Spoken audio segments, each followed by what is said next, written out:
అతన్ని ఆసుపత్రిలో చేర్చాను సార్. మీరు చేసింది మంచి పని. అవును సార్. కానీ పోలీసులకు ఇన్ఫార్మ్ చేయకపోవడం మీరు చేసిన తప్పు. Sorry sir. తర్వాత అతన్ని హాస్పిటల్కి వెళ్ళి చూసారా? లేదు సార్, చూడలేదు సార్. ఓకే, విచారణకి పిలిస్తే మీరిద్దరు పోలీస్ స్టేషన్కి రావాలి. తప్పకుండా వస్తాం సార్. వెళ్దాం.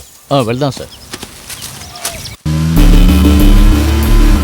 ఆ హాస్పిటల్ డాక్టర్ స్వామినాథన్ చూడాలి. రైట్ సైడ్కి వెళ్ళండి సార్. Excuse me, Swaminathan. అదిగో అక్కడ ఉన్నాడు చూడండి. Hello doctor Swaminathan. Yes sir.